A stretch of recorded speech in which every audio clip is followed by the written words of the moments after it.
দয়া করে এই সমস্ত কথাগুলো আপনি আমাকে বলবেন না মাসিমা, কারণ কারুর কোনো কথায় মন্তব্য করা আমার স্বভাব বিরুদ্ধ। আর কেউ যদি আমাকে বিনা দোষে দোষী সাব্যস্ত করেন, তাহলে আমার কি করার আছে বলুন তো? আর তাছাড়া অপূর্বর উপর আমার যথেষ্ট আস্থা আছে। আমার বিশ্বাস ও যে কোনো ঘটনা বিচার বুদ্ধি যুক্তি দিয়ে না ভাবনা চিন্তা করে কোনো সিদ্ধান্তে আসবে না। আমিও তো তাই বলছি। আজকালকার দিনে ছেলে মেয়ে তোমরা সবকিছু যাচাই না করে মেনেই বা নেবে কেন? তবে দুর্গার কিন্তু তোমাকে দেমাকি বলাটা ঠিক হয়নি বাপু। কই, আমি তো তোমার মধ্যে কোনো দেমাক দেখছি না। দিব্য চালচলন, কথাবার্তারা। আপনি কি ওনাদের মধ্যে কি কথা হয়েছে সেটাই আমাকে জানাতে এসেছেন? না, তা ঠিক নয়। আসলে তুমি এ বাড়িতে আসার পর থেকে আমার মনে হলো তুমি বড় একা। অপূর্ব তো আপিস নিয়ে ব্যস্ত, আর তোমার শাশুড়িও তো। আপনি ব্যস্ত হবেন না মাসিমা, আমি সবকিছু মানিয়ে গুছিয়ে নিতে পারবো, এ আমার বিশ্বাস। আমিও তো তাই চাই। কৃষ্ণ চাইলেন না বলে ঝর্ণার এ বাড়িতে বউ হওয়া হলো না, তাই বলে তোমার ওপর আমি হিংসে করব? আপনার দুঃখ আবার স্বাভাবিক, আমি বুঝি, কিন্তু এতে তো আমার কোনো হাত নেই মাসিমা। এমা ছি ছি, আমি তো সে কথা বলিনি মা। এতে তো তোমার কোনো দোষ নেই। আসলে দুর্গার অমতে তো অপূর্ব দুবার বিয়ে হয়েছে। প্রথম বউ ইন্দিরার তো তেমন সুখের হলো না, আর এবারে তোমার বিয়েটাও। আপনার কথা যদি শেষ হয়ে থাকে তাহলে। আমার কথা শুরু আর শেষ। আসলে এ বাড়িতে ওই মা ছেলের কথাটা কানে যেতেই ভাবলুম তোমাকে একটু সতর্ক করে যাই। তোমার এ বাড়িতে শোনার লোকের বড় অভাব। কিন্তু আমার তো আলাদা করে কোনো কথা নেই মাসিমা, যা শুধু আপনাকেই বলা যায়।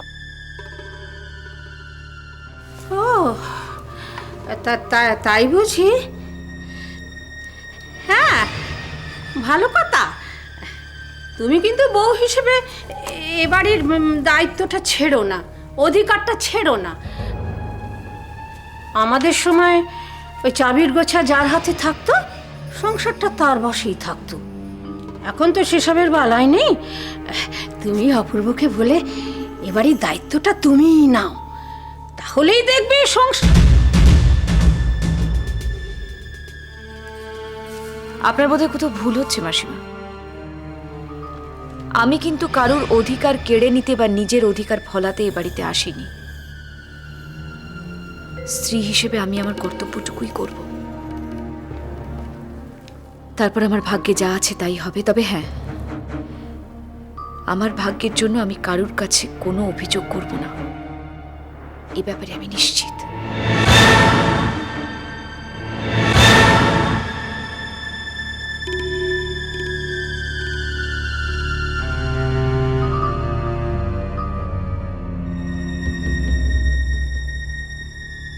অপূর্ব, অপূর্ব উঠ, চা কেনে আয়।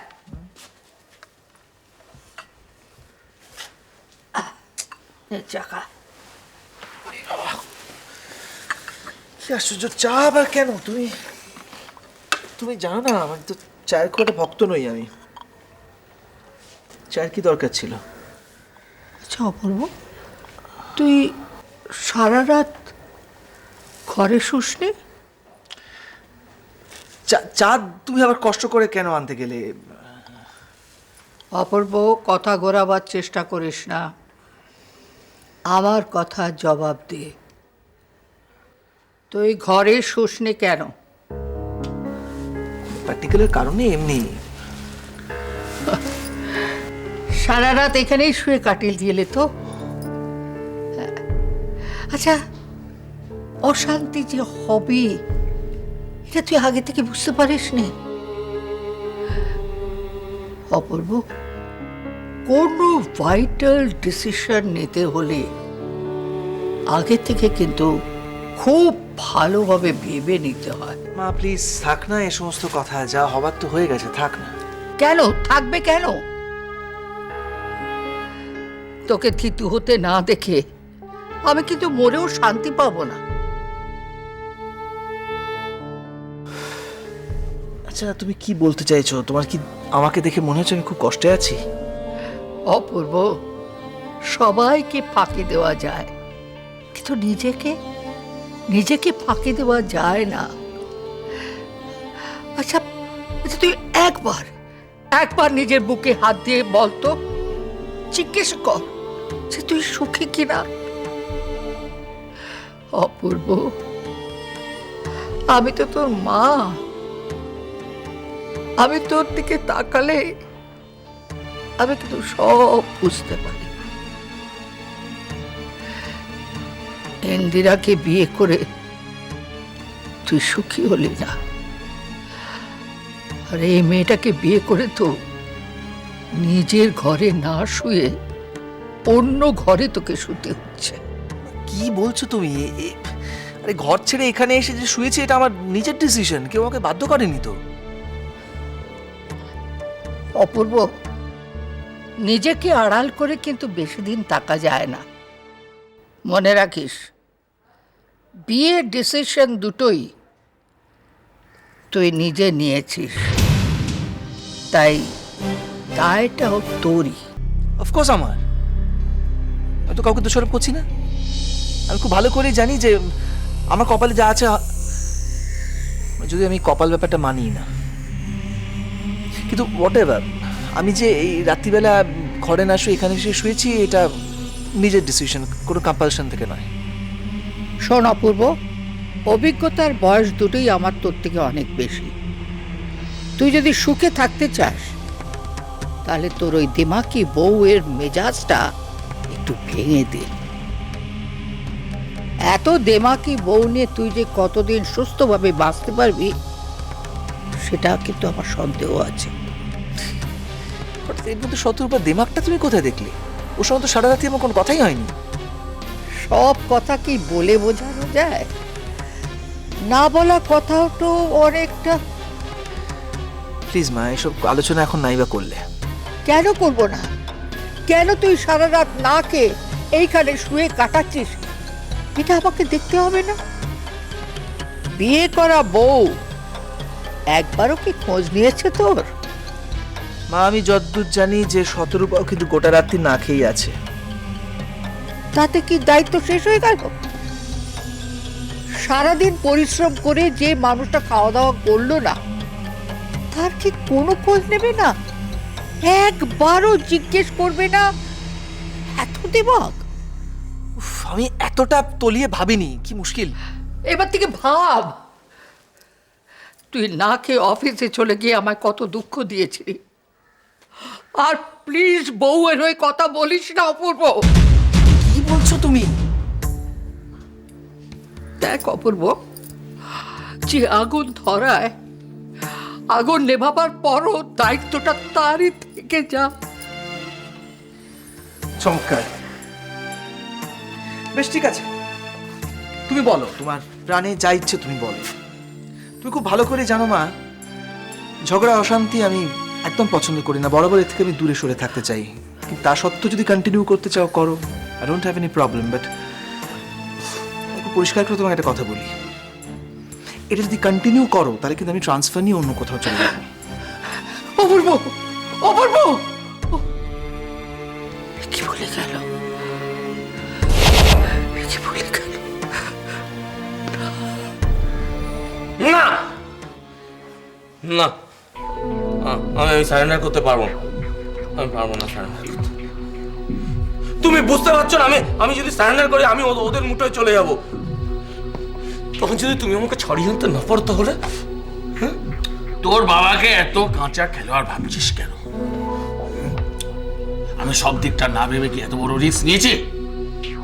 তোর বড় চিন্তা নেই, তুই সারেন্ডার কর। না না না না না, আমি তোমার কথা শুনে শহীদ হতে পারবো না, পারবো না। তুমি মালটা বাবা বাবা, মিডিয়া অপোজিশন যেভাবে চাপ দিচ্ছে সমস্যা তোমার হতে পারে বাবা। ও বাবা, বাবা তোমার তো এত ক্ষমতা, এই কেসটাকে তুমি কেন ঝুলিয়ে রাখছো তাহলে? কেন ছোট্ট সমস্যাটাকে মিটিয়ে ফেলছো না? ভালোবাসো না তুমি আমাকে বাবা, ভালোবাসো না? এই, এটা তুই কি বলছিস? তোর জন্য রাজনীতি মন্ত্রিত্ব আমি বাজি রেখেছি। নিত্যদিন পার্টির সঙ্গে আমার ঝগড়া করছে, তুই তুই আমাকে বলছিস আমি তোকে ভালোবাসি না? স্যার যখন বলছেন তখনও তো ভাবছো কেন ভিকি? স্যারের অবস্থা এখন ফুল প্রুফ। একটা রাত কষ্ট করে লকআপে থাকবে, ব্যাস পরের দিন তুমি ফ্রি। ফ্রি, একদম ফ্রি। তোমাকে তো লকআপে যেতে হচ্ছে না বলে খালাস। বাবা যেটা বলছে সেটা ব্যালেন্সের খেলার মতো, এদিক থেকে ওদিকে গেলে তো পারছে। এই এই কেন বলছিস এসব কথা? কেন বলছিস সেসব কথা? এখন আমার পক্ষে পিছিয়ে আসার কোনো উপায় নেই। প্রেসকে ডেকেছি, এত আয়োজন করেছি শুধু শুধু কি তোকে নির্দোষ প্রমাণ করব বলে। আর তুই আমার ছেলে হয়ে লকআপে ঢুকতে ভয় পাচ্ছিস? বাবা, বাবা তুমি যেটা করছো তোমার নিজের জন্য, তোমার গদের জন্য। আমাকে তুমি বলির পাঠা করতে চাইছো। তোমার কথা শুনে আমি সারেন্ডার করবো না বাবা। আমার কথার অবাধ্য হোস না। মনে রাখিস, মাথার উপর থেকে হাতটা উঠে গেলে মিনিমাম 7 বছরের সশ্রম কারাদণ্ড। যখন অন্যায়টা করেছিলি তখন একবারও আমার কথা মনে করেছিলি?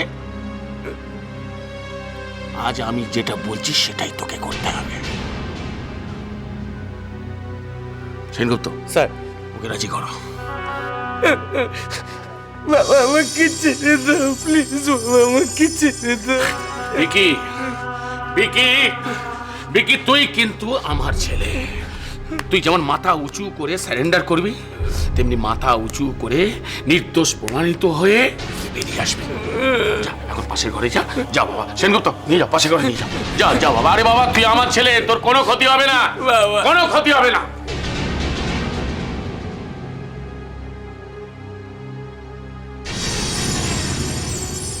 এত বড় রিস্ক আমি এর আগে কখনো নিইনি।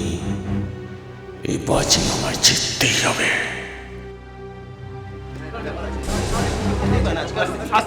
আস্তে আস্তে আস্তে আস্তে শান্ত হন, আপনারা শান্ত হন। এত গন্ডগোল, স্যার যা বলছে সেটাকে বলতে দিন। এত গন্ডগোল করলে কেউ কিছু শুনতে পাবেন না, প্লিজ। আমার মিডিয়া বন্ধুরা, কদিন আগে রূপা নামে একটা মেয়ের উপর অত্যাচার হয়েছে, সেটা নিয়ে আমার বিরোধী পক্ষ খুব জলঘোলা করছে। আর আমিও জানি আপনাদের মধ্যে কেউ কেউ এই খোলা জলে মাছ ধরতে নেমেও পড়েছে। আমি আমার এবং আমার পার্টির বিশ্বস্ততার প্রমাণ দিতে আমার ছেলে ভিকিকে সারেন্ডার করতে বলেছি। আর এই কেসে বাকি যে অভিযুক্ত দুজন আছে তাদেরও শিগগির গ্রেপ্তার করা হবে, কারণ আমার ছেলে সারেন্ডার করলেই বাকিরা ধরা পড়বে। তারপর আইন অনুযায়ী শনাক্তকরণের কাজ হবে। তারপর দেশের আইন যদি মনে করে যে আমার ছেলে দোষী, সে অনুযায়ী তাকে শাস্তি দেবে। তবে এই ব্যাপারে আমি একটা কথা পরিষ্কার করে আপনাদের বলে দিতে চাই যে আমি মন্ত্রী বলে বাড়তি সুযোগ কিন্তু আমার ছেলেকে আমি পাইয়ে দেব না, যদিও জানি আমার ছেলে নির্দোষ। আপনি যদি তাই চান তাহলে এতদিন দেরি করলেন কেন? কারণ ঘটনা ঘটার অনেক আগে আমার ছেলে দিল্লিতে ছিল, তার প্রমাণপত্র আমার কাছে আছে। আমি সময় মতো সেগুলো কোর্টে পেশ করব। রূপার বাবার বাড়িতে আপনার ভাড়া করা গুন্ডারা হামলা চালালো, শুধু কি ভয় দেখাতে? এই আমার গুন্ডারা বলে আপনারা যে প্রচারটা করছেন এটার কিন্তু কোনো ভিত্তি নেই। ভিকিকে নির্দোষ বলে আপনি প্রশাসনকে প্রভাবিত করতে চাইছেন। দেখুন, ভিকির বাবা হিসেবে আমি বলবো আমার ছেলে নির্দোষ, আর একজন মন্ত্রী হিসাবে তাকে আমি সারেন্ডার করতে বলেছি। এতে প্রভাব খাটানোর কোনো প্রশ্নই আসে না। রূপা যদি আপনার ছেলেকে দোষী বলে চিহ্নিত করে তাহলে ওদের পরিবারের নিরাপত্তার কি হবে? আইন যেটা বলবে সেটাই হবে। পুলিশ প্রশাসন যদি মনে করে, কোর্ট যদি মনে করে নিরাপত্তা দেবে দেবে। এই ব্যাপারে আমি কোনো মন্তব্য করব না। তবে এটা আমি ভালো করে জানি আমার ছেলেকে কেউ দোষী বলবে না। এবার আপনারা আসতে পারেন। নমস্কার। আর বুঝবে ঠালা, বহুত বার বেড়েছিল। মা মাসিটা কই রে? হ্যাঁ, এখানেই তো ছিল। ডাক, এই রূপা ডাক তো বাবা, গিয়ে ডাক তো কোথায় গেল? ও রূপা মাসি। হ্যাঁ পুরি, ডাকছো কেন? রে দেখ দেখ পেপারে দেখ, পড় এখানটা পড়। সেদিন মন্ত্রীরা গিয়ে তোর বাড়িতে বাউল করেছিল না, সেটা পুরো ছেপে দিয়েছে। তুমি এইটা পরে আসছো? আমার তো ভয় কিরকম হাত পা ঠান্ডা হয়ে যাচ্ছে পড়ি। বাবার বয়স হয়েছে, সময়টা একা একা টিউশনে যায়, যদি কোনো বিপদ হয় পড়ি। আরে বিপদ কি হবে? ওরা যা যা মিডিয়া এতদিনে নড়ে চড়ে বসেছে বুঝলি, কিরকম দেখছিস না, পুরো ডিটেলে দিয়ে দিয়েছে। এখন মন্ত্রী যা ভুলভাল কাজ করবে সব পেপারে বেরিয়ে যাবে। মন্ত্রী মশাই, ষড়যন্ত্রী মশাই। থেমে থাক, দেখেছিস বান্টি পর্যন্ত ইয়ার্কি বাচ্চা, আর তুই ভয় পাচ্ছিস। পড়ি পড়ি ওই ঘটনাটা ঘটার পর থেকে সব সময় একটা আতঙ্ক আমাকে তাড়া করে বেড়ায় পড়ি।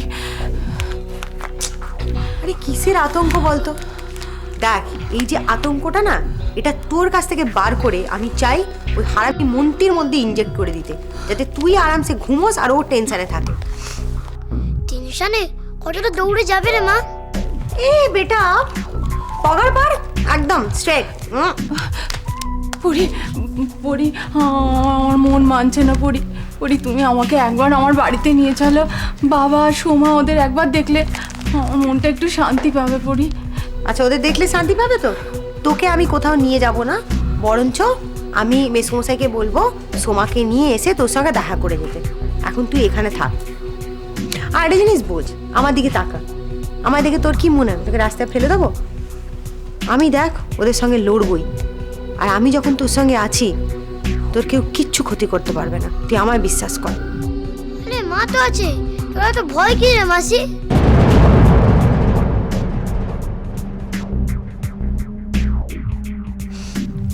দেখছিস বান্টি কি বলছে? আমার দিকে তাকা, আমাকে দেখে তোর কি মনে হয় আমি কখনো তোকে রাস্তায় ফেলে দিতে পারি? এই লড়াই হলো তোর সঙ্গে আমারও লড়াই। আমি ওদেরকে উচিত শাস্তি দেব, তবেই শান্তি পাবো। আর আমি মরে গেলেও তোকে ছাড়বো না।